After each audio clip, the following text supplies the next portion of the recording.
In 2003, Antoinette Briley was a 24-year-old Holland, Michigan woman who was pregnant with twin boys, but it seems no one else knew about her pregnancy. One day she was alone at her grandfather's house and she started to get stomach cramps. Initially she had a shower to help ease the pain. She then made her way to the waterless bathtub where she gave birth to twin boys. Both babies started crying after they were born and she sat there for minutes, panicking and paralysed with thought about what she was going to do. She then placed them into a duffel bag without wiping them off and started driving to the hospital. She decided because nobody knew, nor would anyone find out, that she had these babies, so instead of going to the hospital, she stopped the car and chose a garbage can at random. She took the babies out of the duffel bag, strangled the life out of them, and put them in a garbage can. She then placed the bag back into the car, went back to her grandfather's house, and she disposed of the duffel bag, then watched TV and went to bed. On the 6th of June 2003, 2 newborn lifeless bodies were found by a waste management employee. As she was emptying trash bins in the Stickney Township alley, she noticed bodies in the front lift bucket of the garbage truck tumble out. As the remains were found in the trash, one of the baby's placentas was still attached to the infant, and the other baby was inside a black shoebox. The employee contacted the authorities and evidence was collected at the crime scene. The news of the gruesome discovery left shockwaves through the Stickney Township. An autopsy was performed which showed that both babies were born alive and passed away due to asphyxiation, but police said efforts to trace down the mother or to get anyone to talk about what happened turned cold. For years, Briley remained under the radar until recently. In 2018, the case was reopened and investigated. Using genetic genealogy, they were able to identify Briley as the potential mother, who's now 41 years of age. To confirm this, on the 2nd of July 2020, detectives monitored her movements until one day she discarded a cigarette butt, and then they collected her DNA from it and found it matched that of the twin boys. Cook County detectives then learned Briley was back in Illinois, so on the 3rd of December 2020, they pulled her over for a traffic stop in Oak Lawn, and the distraught mother was placed under arrest. When questioned by the investigators, Briley said she wishes she could take the whole day back, and instead kept driving to the hospital to make sure the babies were healthy and cared for. The detectives were tight-lipped about the details regarding the father, which is still under investigation. Briley also has a 12-year-old daughter, which investigators wouldn't say anything more other than she's safe. Briley appeared in court on the 5th of December 2020, where her bail was set at $150,000 during a hearing at the Layton Criminal Courthouse. She faces 2 counts of taking the babies' lives. Briley, who worked full-time as an assembly worker in Michigan, is due back in court on the 8th of December 2020. Detective Ginny Jorgantis said, "I'm happy that there's closure for the twins. There was no one fighting for them." On the 8th of March 1998, a man was driving along Columbus Drive near Interstate 4 in Tampa, Florida, when he noticed a 22-year-old woman walking alone on a footpath on the other side of the road. He made a U-turn and pulled up beside her and offered her a ride. She got in the car and he drove to a secluded spot and pulled out a knife and said, "Do what I tell you and you won't get hurt." He then proceeded to violate her before tossing her clothes out the car window and dropping her off. The young woman contacted the police, who collected evidence at the crime scene, including completing an assault kit. She provided a description of the assailant, but despite an exhaustive search for the suspect, the case went cold. In February of 2015, the assault exam kit the woman completed in 1998 was submitted to the crime lab for DNA testing. A match was made to 2 indecent assault cases that had been investigated by the Hillsborough County Sheriff's Office in 1999. Investigators reviewed the other cases where knives were used in the assaults and found similarities in the description of the attacker and car, but at that point, the suspect still hadn't been identified. In July of 2020, the authorities partnered with DNA technology company Parabon, who received the DNA evidence and used genetic genealogy testing to trace down the suspect by visiting ancestry websites, completing family trees of relatives, and narrowing the search to the suspect. In September of 2020, detectives got a break. The suspect was identified to be 60-year-old James Byrd as a possible match to the DNA evidence. The investigators discovered that he lived in the area of the crimes in the late 90s, and his physical description was consistent with the one that was provided by the 22-year-old woman. It's also noted that James Byrd was arrested in March of 1998 in Hollywood, Florida, for another assault allegation where he used a vehicle and a knife, but that case was ultimately thrown out the window due to lack of cooperation from the victim. In November of 2020, detectives began surveillance of Byrd's most recent home in Bellevue, Florida. During the surveillance, they were able to obtain a cigarette butt that he smoked outside a doctor's office in the Villages. That cigarette butt was sent to the crime lab for analysis, and on the 23rd of November 2020, a match between the victim and Byrd was made, confirming he was the attacker. The crime lab report indicated that the DNA match is 700 billion times more likely to be matched to Byrd than any unrelated person. On the 9th of December 2020, Byrd was interviewed by the deputies, but he denied all the allegations. He was arrested and charged with armed kidnapping and indecent assault. He's currently behind bars and is awaiting trial. On the 6th of November 1999, 23-year-old Jennifer Watkins was a Colorado Springs resident who was reported missing by her husband Michael after she failed to return home following a shift as a food service aide at the Memorial Hospital. On the same day, her mother also contacted the police to report her daughter missing when she didn't return to pick up her children after her shift. An extensive search began for her, and people close to her, including her family and co-workers, were interviewed. Michael located Jennifer's vehicle in an employee parking lot. The car was impounded and searched, but it didn't reveal any clues to her whereabouts. At around 10 a.m. on the 8th of November 1999, the police were notified that a body was found by two maintenance workers under a secluded part of the stairwell in an area of the hospital under construction. The workers entered the stairwell on the 8th floor to inspect and repair an elevator shaft. As they entered, there was a pungent smell that guided them to look under the stairwell and saw what looked like the shape of a body wrapped in plastic and bound with duct tape. After the authorities arrived at the scene, they started moving the plastic and found the lifeless body of a white adult female with brown hair. She was wearing a teal-coloured uniform smock, a purple blouse, and black pants. Her clothing was positioned in a way that suggested that she had been violated. Evidence was collected at the crime scene and all leads were investigated. An autopsy was completed and identified that the victim to be that of Jennifer Watkins. She passed away due to blunt force trauma to the head. An examination of the plastic wrap used to cover the body of Jennifer revealed some hairs, fibre, and a yellow-white stain that was present. Other than Jennifer's DNA, 2 other DNA profiles were developed from the evidence submitted for analysis. These profiles were developed from foreign DNA samples collected from her body, from the plastic wrap, and from the victim's pants. An extensive investigation followed, however no suspects were identified, and the case eventually went cold.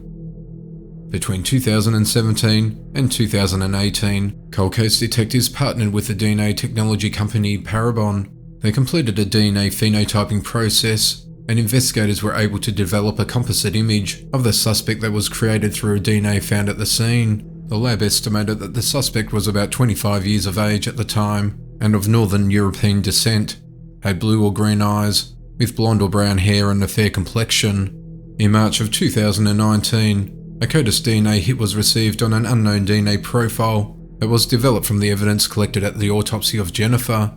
The match in this instance was her husband, and it was expected to be present upon information they learned during the initial investigation. The remaining unknown DNA profile was developed from the yellow-white stain found on the pants of Jennifer, and it was reviewed using genetic genealogy. In August of 2020, after accessing publicly available ancestry websites and developing family trees of the suspect, they narrowed their search to Ricky Severt, who would have been 29 years old at the time of the crime. Ricky was originally interviewed on the 19th of November 1999, along with other people in the building. He worked as an employee at the maintenance department at the Memorial Hospital at the time, and had been employed there since April of 1998. Based on the work schedule he provided during his interview, he would have been working a swing shift on the 5th of November 1999, the date Jennifer was last seen. He also denied having seen Jennifer before. Further investigation revealed that Ricky was involved in a fatal traffic collision on the 2nd of November 2001, on Highway 94, just east of Colorado Springs. In September of 2020, familial DNA was collected from surviving relatives of Ricky and sent to the crime lab for analysis. On the 9th of December 2020, it was declared that Ricky Severt was responsible for taking Jennifer's life. Since Ricky is no longer alive, the investigators closed Jennifer's case. Colorado Police Department Chief Vince Niski said, "After all these years, we're grateful to finally give Jennifer Watkins' family the answers they deserve. No matter the length of time, we've always worked to serve this community, and I'm proud of the cold case detectives throughout the last 21 years who've never stopped working for Ms. Watkins." Not for one moment did they ever lose sight of what's most important, finding the truth for the Watkins family. And thank you to our partners. We would not have been able to solve this case without your time, skill, and dedication. In the early morning hours of the 1st of October 1978, a woman in her 20s had been at the Conservatory Disco on 3rd Street in Covington, Kentucky. She got into her car and went across the street to a King Quick grocery store. She stopped by to buy herself a packet of cigarettes and left. As she drove to her home on St. Joseph Street in Park Hills, a man began to follow her. At 2 a.m, she was getting out of the car in the garage when a man rushed up and grabbed her from behind. He started choking her and threatening to take her life if she made any noise. The man shut the victim's car door and forced her into his car before driving into a lane just down the road between two buildings. He removed his clothes and demanded her to do the same thing before indecently assaulting her and forcing her to perform lewd acts against her will for the next 2 hours. When the attacker wanted the woman to act like a 14-year-old but couldn't do it to his satisfaction, he burned her with cigarettes, slapped her in the face and beat her up. After the horrifying ordeal was over, she went to the police, who were then able to collect fingerprints from her car door. A composite sketch of the attacker was drawn, but no suspects were identified and the case went cold. In 2019, cold case detectives were investigating similar unsolved crimes in the area to that of the Park Hills offence. While looking, there was notes on the file from a case officer who worked on the matter years ago, along with evidence of fingerprints from the car believed to have been left by the assailant. The fingerprints were submitted to a national computer database and were found to have matched the now 78-year-old suspect, Michael Dean Tate. The reason there wasn't a hit during the initial investigation was because fingerprinting technology was fairly new back then and the database was very limited, so when they resubmitted the prints to the FBI database, they got a hit this time. Their investigation confirmed Tate's presence in the Cincinnati area in the mid-1970s when he was working as a travelling salesman. Investigators travelled to meet with the victim, who no longer lives in the area. She said that she didn't know anyone by the name of Michael Tate, and there should be no reason why his fingerprints would be on the car, other than him being the attacker. The authorities then went to Tate's home to interview him. Tate admitted to having violated a woman in Kentucky that he grabbed from behind, but he wasn't sure of the exact date. He then went on to admit to more indecent assaults in at least 2 additional states. He was arrested at his Georgian home on the 14th of November 2019. On the 30th of November 2020, Tate pleaded guilty in court to kidnapping and indecent assault. He'll make his final court appearance on the 12th of January 2021, where he'll be expected to be sentenced to 12 years in jail. In the interim, further investigative work is underway for other attacks committed by Tate, likely resulting in further jail time. Kenton County Commonwealth Attorney Rob Sanders said this was the most amazing police work he's ever seen and applauded the cold case detectives. He also said that the victim was relieved that she wouldn't have to return back to Kentucky for a trial. Most of all, she was very appreciative of those who took up the investigation and continued to fight for her, even though 4 decades had passed. At around 1:50 p.m. on the 24th of September 1988, a man in his mid-20s entered a gift shop in St. Petersburg, Florida. He approached a 51-year-old woman who was working alone and asked her for assistance. Whilst chatting, and without warning, he suddenly pulled out a knife and ordered the woman into a back room, where he battered and violated her while holding her at knife point, threatening to take her life. After the attacker fled the scene, the authorities were contacted. Once they arrived, they collected evidence from the crime scene, including foreign DNA from the victim through a testing kit, but no suspects were identified. 6 years later, in 1994, Pinellas County detectives reviewed the case, conducted further interviews, and submitted additional evidence to the forensic lab for testing. Based on that review, in 1996, investigators developed a DNA profile from the evidence and entered it into the CODIS DNA database, which was established in 1990 after the crime was committed. The investigators looked at several suspects, but eliminated them through DNA analysis, or because they were in jail at the time of the offence, and the case went cold. The case was reopened in November of 2017, when the cold case detectives were assigned to review the matter, but even then, there were no hits in the CODIS database. On the 6th of September 2019, after using genetic genealogy and comparing the DNA found at the crime scene to distant relatives, the authorities were able to review family trees of ancestors and narrow the search down to 54-year-old Larry Eugene Gould as a suspect. Gould was 23 and lived in Pinellas County at the time of the offence. He moved to Gallatin, Tennessee in the years that followed. The victim is now 82 years of age. Detectives contacted the Gallatin Police Department and the Sumner County District Attorney's Office in Tennessee for assistance. On the 15th of November 2019, Gallatin Police obtained a search warrant to collect DNA buccal swab directly from Gould. The sample was sent to the DNA lab for testing.